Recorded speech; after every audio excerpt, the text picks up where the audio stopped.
Okay, let's take a look at the product rule for derivatives. So earlier we had said that if we had an example like this, y equals sine x squared, or y equals x squared times sine x, that we wouldn't be able to do it. If it was a plus sign in the middle, then we could. We would just do the x squared and then the sign separately.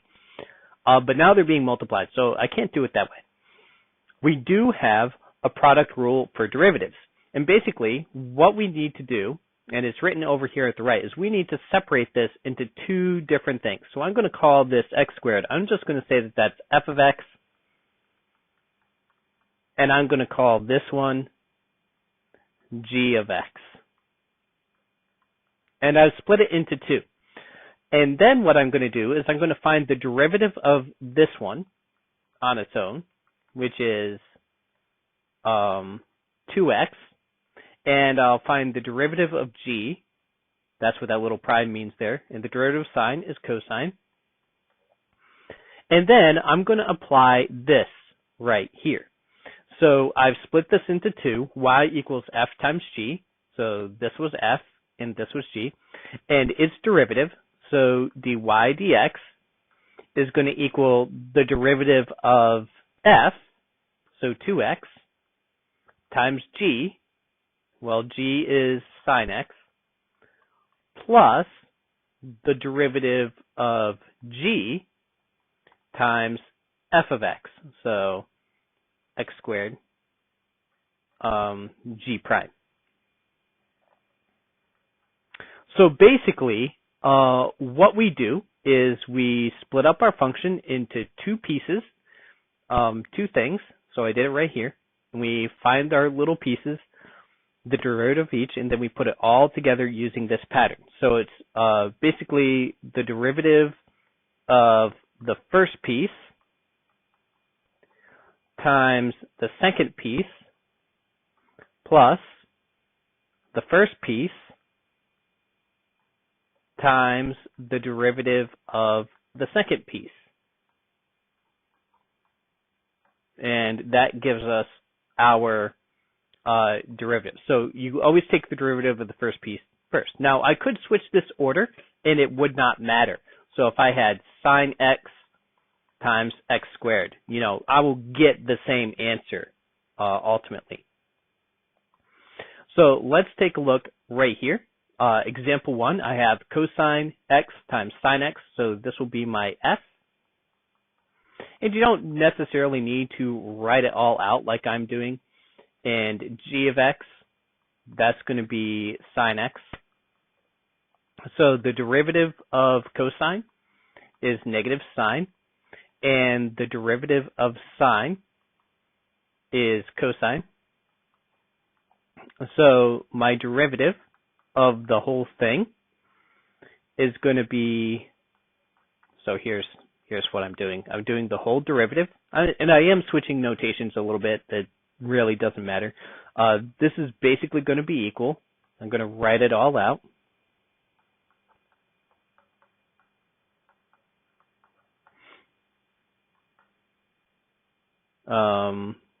Plus cosine x, sorry.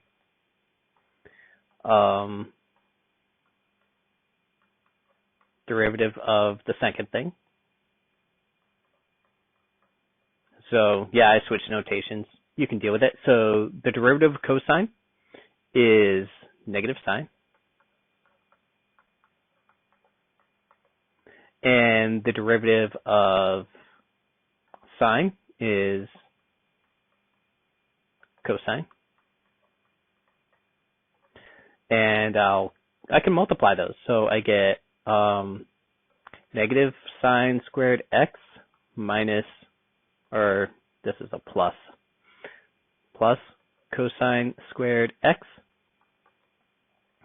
So my derivative, dy dx, is cosine squared x minus sine squared x. Okay, this one. So I'm going to say that this is my f.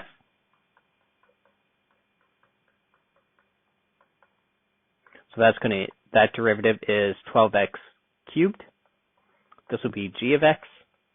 So its derivative is secant squared x And so my overall derivative, probably should have had like y equals here. So my dy dx is the derivative of the first thing times the second thing plus the first thing times the derivative of the second thing. So, oops, there should be secant there. And we're done. So it's not too bad, this product rule. Not too bad at all. Okay, now, example 3, I could multiply this all out and do the power rule of derivatives, but really, we don't want to do that. That'll take forever. So that's why we'll use this nifty product rule of derivatives. We'll find each derivative separately. And then we'll put it all together. So the derivative of 4x is 4. Okay, so our final derivative is going to be 3x squared minus 2 times 3x squared plus 4x plus x cubed minus 2x plus 7 times 6x plus 4.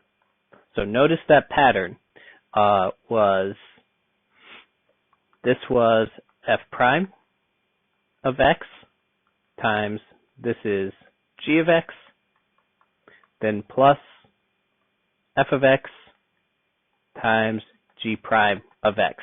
That is our product rule of derivatives.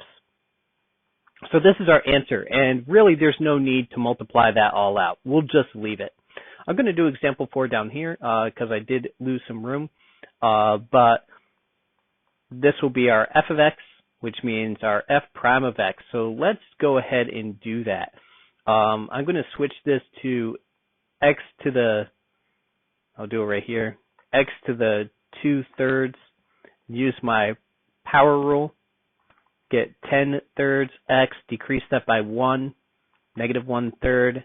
So this derivative is going to be 10/3 cube root of x.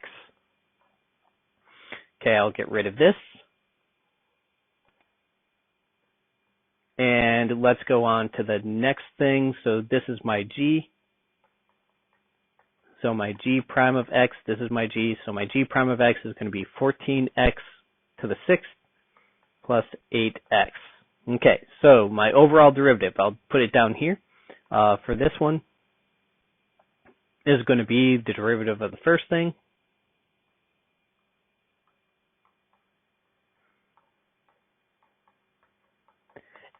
times the second thing. So the second thing, 2x to the 7th plus 4x squared. Then plus the first thing times the derivative of the second thing. Now, while we could simplify this out even more, multiply out and everything, we're just going to agree that at this step, if it's involving a lot of extra multiplication, it's not really worth doing, so we'll just go ahead and leave it. Now, easy simplification, quote unquote, easy simplification will do, but not this, we're fine. Okay, last couple of examples. Again, I could multiply this out and do my power rule, but I'm not going to do that. So my derivative of this is 30x to the 4th minus 12x to the 3rd. And my g prime, this is my g, is going to be 12x squared plus 5. So my derivative is going to be 30x to the 4th minus 12, that's really sloppy, minus 12x to the 3rd times g, then plus, this is going to be f, so 6x to the 5th minus 3x to the 4th times the derivative of g, 12x squared, plus 5. So our whole point was to avoid multiplying out, so I mean that's why we are not going to multiply all this out. Although we could, and perhaps even find really cool ways to simplify, but this is fine. I'll do example 6 down here, but let's go ahead and get our f prime. So our f prime is going to be secant squared. Took that derivative, and my g prime is going to be take that derivative. So the derivative log is kind of a weird one, I suppose. It's going to be x times natural log 7 right there. Okay, so that means our derivative for the 6th example is going to be secant squared x times log base 7 of x plus tan x, then 1 over x times log 7. So this I can do a little bit of stuff too, so I'll go ahead and do a little bit of rearranging here, clean it up a bit, so that's always handy. Clean things up if you can. So I can clean this up a bit, and I will. So I'll just go ahead and write tan x over x times natural log 7, and that cleans it up just a little bit. So there's our answer. dy dx. There we go. All right, that wraps up this section. Product rule. Remember, what is it? The derivative of the first thing times the second thing plus the first thing times the derivative of the second thing.